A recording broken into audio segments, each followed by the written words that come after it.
এই যুগে কোরআন হাদিস বললে আহলে হাদিস গো মাহফিলে মাশাআল্লাহ এরা শুনে। আমরা মাযহাব যারা মানি এই আমগো এক দুর্ভোগ, কপাল খারাপ। আমাদের মাহফিলগুলোতে এত মিথ্যা গল্প কাহিনী হয় আর ওইটাতে মানুষ খুব বেশি হয়। এদিক দিয়ে আমরা ব্যর্থ। এই ব্যর্থতা, এটা আমাদের ব্যর্থতা, কিছু করার নাই। আমরা হয়ে গেছি এরকম। আহলে হাদিস এক জায়গায় সফল, এদের শ্রোতারা এদের মাহফিলে যায় হাদিস কোরআন শুনতে, এদিক দিয়ে এরা সফল। যাই কোক, কিন্তু এরা এর বাইরে বলবে না সফল। আমরা এই জায়গায় ব্যর্থ। আমি এখন আপনাদের সামনে একটা গল্প শুরু করি যার কোনো অস্তিত্ব নাই। যেমন এমন গল্প শুনছেন আপনারা, এক ব্যক্তি তার বউরে দেখছে মাছ কুটতেছে, বেড়া গেছে গোসল করতে, গোসল করে দেখে বেড়া বেড়ি হয়ে গেছে। বেড়ি হওয়ার পরে বেড়ার বিয়ে হয়েছে আরেক জায়গায়, বিয়ে হওয়ার পরে বেড়ার 5 জন সন্তান হয়েছে। সন্তান হওয়ার পরে এই লোক আবার গোসল করে উঠে দেখে কি উনি আবার আগের মতো বেড়া হয়ে গেছে। 27 বছর ঘর সংসার করে আবার বউরা দেখে এখনো মাছ কুটে। শুনছেন এরকম ঘটনা? হ্যাঁ, মেরাজের ঘটনা প্রমাণ করতে গিয়ে এই জাতীয় ঘটনা কয় বক্তারা। এই ঘটনা পৃথিবীর কোন জাল কিতাবেও লেখা নাই। কই পাইলেন এই ঘটনা? এই ঘটনা যে আমি আপনাদের সামনে এখন খুব বানায় বানায় কইতাম, এরকম করতেন আপনারা, বিশেষ করে মুরব্বীরা এরকম করতেন। মিথ্যা কথা। এই মিথ্যা কথা আর কতদিন শুনবেন?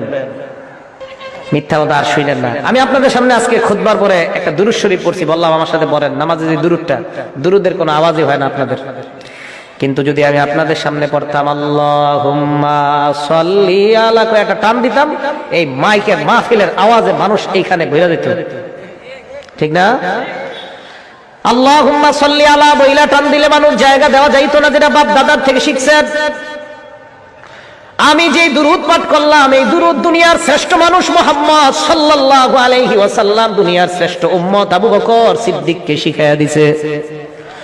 তাহলে দুনিয়ার শ্রেষ্ঠ মানুষ, শ্রেষ্ঠ উম্মতকে যেই দুরূদ শিখাইয়া দিলেন, ওই দুরূদ আমি পাঠ করলাম, পাঠ করার কোনো আওয়াজ নাই।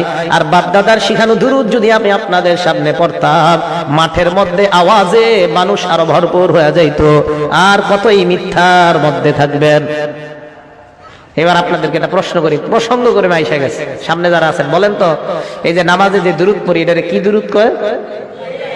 সবাই কয়। এই কথা কই পেয়েছেন আপনারা? এটার নাম দুরূদ ইব্রাহিম। এটা কই আছে লেখা? কোন আপনারা এটা লেখা করি নামে ওই জায়গায়। এবার পড়ি, একটু শোনেন। আল্লাহুম্মা সাল্লি আলা মুহাম্মাদ, নবীজির নাম কয়বার পাইলাম? একবার। ওয়া আলা আলি মুহাম্মাদ কামা সাল্লাইতা আলা ইব্রাহিম, ইব্রাহিম নবীর নাম, একবার। ওয়া আলা আলি ইব্রাহিম। তাহলে দুরুদের নাম দুরুদে মুহাম্মদি না হয়ে কেন দুরুদে ইব্রাহিম হয়ে যায়? নবীর নাম 2 বার, ইব্রাহিম নবীর নাম 2 বার, দুরুদের নাম দুরুদে মুহাম্মদি কেন না হয়, দুরুদে ইব্রাহিমই কেন হয়ে যায়? এইগুলা মানুষের বানানো নাম। কোরআন হাদিসের কোথাও এই দুরুদের নাম লেখা নাই। আজকে থেকে মনে রাখবেন, এই দুরুদ সেই দুরুদ যেই দুরুদ আমরা নামাজের মধ্যে পড়ি, বাস এটার নাম এই দুরুদ।